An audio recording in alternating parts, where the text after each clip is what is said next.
देशभरासह कोल्हापुरातही मोठ्या जल्लोषात बाप्पांचं आगमन झालं। या ढोल ताशे आणि डीजेच्या तालावर तरुणाई थरकली। पण यात गेल्या काही वर्षांपासून लेझर शोचा मोठ्या प्रमाणात वापर झाल्याचं पाहायला मिळतंय। मात्र हा लेझर शो अनेकांच्या जीवावर बेतलाय। या शोमुळे अनेकांच्या डोळ्यांवर गंभीर परिणाम झालेत। या लेझर लाईट्स लावण्यामुळे फक्त मिरवणुकीत सहभागी झालेलेच नव्हे तर मिरवणूक बघायला येणाऱ्यांच्या डोळ्यांनाही गंभीर दुखापत झाली आहे। या लेझरचा नजरेवर नेमका कसा परिणाम होतो, त्याची नेमकी कारणं काय आहेत, त्यावर कोणत्या उपाययोजना कराव्यात, या संदर्भात लोकल 18ने नेत्ररोग तज्ञ गायत्री होशिंग यांच्याशी सविस्तर बातचीत केली आहे। नमस्कार, मी डॉक्टर गायत्री होशिंग, मनोरम हॉस्पिटल कोल्हापूर इथे प्रॅक्टिस करते। आता सध्या गणेश उत्सवात बरेच लेझर वापरला जातो आपल्या मिरवणुकीमध्ये, पण त्याच्यामुळे तो फक्त एन्जॉयमेंट जरी असेल तरी त्याच्यामुळे बराच दृष्टीदोष होऊ शकतो हे लक्षात आलेलं आहे।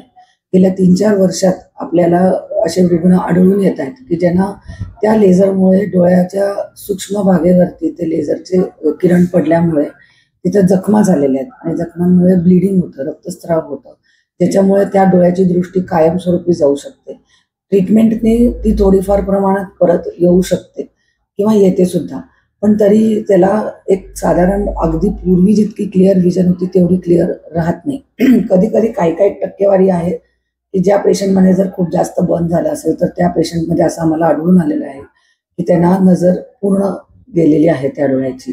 गेल्या 2-3 वर्षात साधारण एक कोल्हापूर जिल्ह्यात मागच्या वेळेस एक साधारण 70 ते 80 लोक तरी साधारण असे रुग्ण आम्हाला ओव्हरऑल सगळीकडे कोल्हापुरातल्या प्रॅक्टिसिंग डॉक्टर्समधनं मिळालेले आहेत।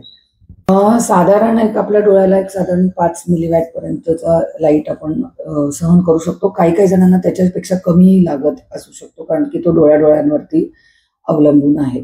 पण युजली काय होतं, जेव्हा जास्त तीव्रतेने आपल्या छोट्याशा बुबुळातनं जेव्हा तो लेझर बीम डोळ्याच्या बरोबर फोविया म्हणजे जो सूक्ष्म भाग आहे त्याच्यावर पडतो, तेव्हा तो फोविया खूप नाजूक असतो, तो लगेचच बर्न होऊन जातो, तिथे तो जळला जातो, तो भाजला जातो तो फोविया, आणि त्याच्या मागे ज्या रक्तवाहिन्या आहेत त्या फुटून डोळ्यात सगळं ब्लिडिंग सुरू होतं। त्याच्या डोळ्याच्या बरोबर मध्यभागी रक्तस्राव होऊन तो रक्त तिथं गोठ्याला चालू होतं आणि त्यामुळे त्या डोळ्याला पूर्णपणे दिसायचं बंद होतं।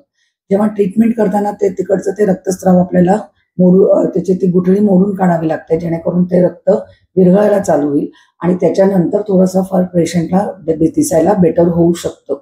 पण तरी काही ना काही प्रमाणात जर तो पडदा भाजला गेला असेल तर थोडाफार तरी दृष्टीदोष राहतो। जेव्हा पेशंट जेव्हा मिरवणुकीत वगैरे फिरत असतो तेव्हा एक 10 सेकंदाच्या वरती जर ती बीम तुमच्या डोळ्यात गेलेली असेल, ते लेझर फिरत असतं, त्यामुळे आपल्याही लक्षात राहत नाही की बघत नसला तरी साधारण ती लेझर बीम तुमच्या डोळ्यातनं गेलेली असती। त्यावेळेस ते असं एकदम सडनली तुमचं विजन कमी होतं, त्या डोळ्याचं एकदम सडनली दिसायला कमी झालं होतं किंवा एक 5 ते 10 सेकंदात तुम्हाला लक्षात येतं की आपल्याला त्या डोळ्याला अंधुक दिसायला लागले। अशा वेळेस मग इमिजिएटली डॉक्टरांना दाखवणं किंवा you have to consult an ophthalmologist as soon as possible, कारण त्याच्यावरती लगेचच आपल्याला ड्रॉप्सच्या हिशोबाने किंवा जे काय पुढे जे ट्रीटमेंट करायची आहे, जी सर्जिकल ट्रीटमेंट लागणार आहे त्या हिशोबाने तुम्हाला नेत्रतज्ञांना भेटून तुम्हाला त्याची ट्रीटमेंट चालू करावी लागते। पण सडन विजन लॉस किंवा एकदम अचानकपणे दिसायला कमी येणं मिरवणुकीत फिरताना हे मेन आपल्याला सिम्पटम आपण असं म्हणू शकतो।